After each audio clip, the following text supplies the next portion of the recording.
But with that, though, Steve, before you walk off, I think we probably do have some time to entertain some questions. And I know there's probably going to be some questions, so we've got a few minutes for that now, if anybody has anything for Steve or Aaron. One thing I'll bring up, so Steve brought all the advice, all the unsolicited advice they were getting on the engineering side of things, and it's always interesting when this happens, that always pops up. And I was entertained by some of the YouTube experts explaining exactly what went wrong, and I had to advise my staff, is like, careful what you say, careful who you listen to. Lots of Monday morning quarterbacks and lots of blame thrown around, but really, really impressive effort from what I could see to get this addressed and kind of ignore the outside noise and just focus on the problem at hand with both the immediate issue of stabilizing the bridge and then the long-term repair. 83 days, was it? It is pretty impressive for a problem of this magnitude.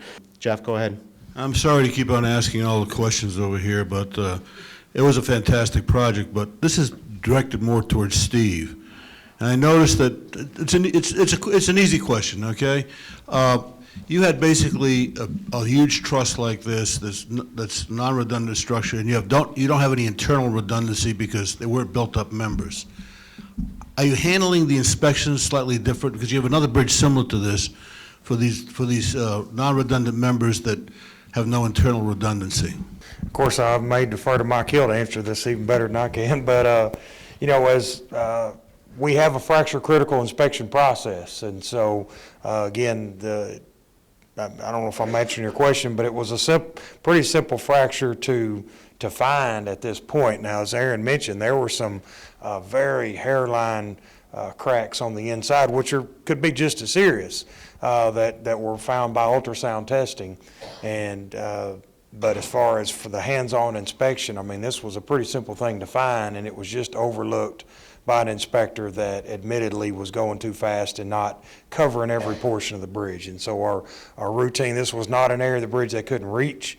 This was an area you can get out and walk on the tire girder, lean over the side. Of course, we use the Aspen aerial, and it's not easy. We have to put our snooper or Aspen through these windows, reach down, turn the angle, but it was a fairly easy one to inspect. And so I know we have, I guess, the bridge here in Little Rock, the new one that's got tire girders as well. But right now, other than just the redundancy of the inspection, I don't know that we have changed the actual process of the inspector inspecting the bridge, if that's answering the question. Does anyone know the cause of the fracture?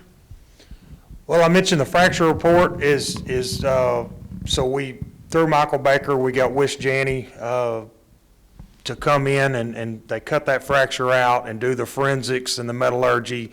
And it's super interesting. That final report we need to share with our Highway Commission first, and so that's the only reason we couldn't share it all today. It's literally going to come out next week is the plan. But the short of it, as Aaron said, as soon as you open those fracture plates up and you saw that weld, I mean, I do a little bit of welding and I could have done a better job. And not that the guy did a bad job, it was some hydrogen cracking from the initial weld. So the short of it is that flaw was there from 1970 or 60, whenever that thing was built, and the initial flaw was there the entire time. And as Aaron mentioned, the way these things were designed, there was not much left, for errors such as this. And so this electroslag welding process, as y'all probably know better than I, some of you, is a process that had hydrogen cracking problems.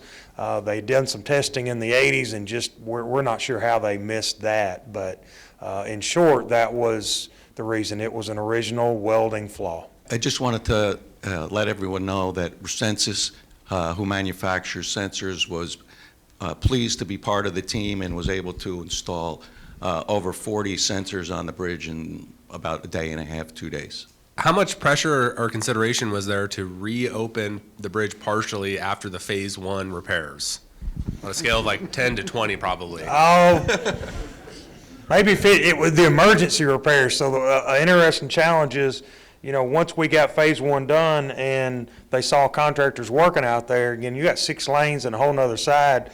The ambulance was saying, just let us across there. And they didn't realize, how much effort Michael Baker put into, hey, you can run the Aspen to this point. You can't cross this line. You can only have lightweight vehicles to this point. And so we almost came up with a plan to where, okay, if an ambulance has to pull up, We'll call the guy in the Aspen, he'll get down, he'll drive off the bridge, let the ambulance, because you could have got a police car ambulance across, but we would have been doing that every hour, we would have never got it open. So, yeah, it's a long story, there's lots of pressures to get one direction open, and again, we just had to keep fighting through that. So again, apologies for going long, but if there was one topic this week that I think warranted discussion, this was it. So really, really appreciate Steve, you being willing to talk about this, and Aaron, great effort all around. So yeah, let's give him one more round of applause, please. The preceding was produced by the National Center for Pavement Preservation.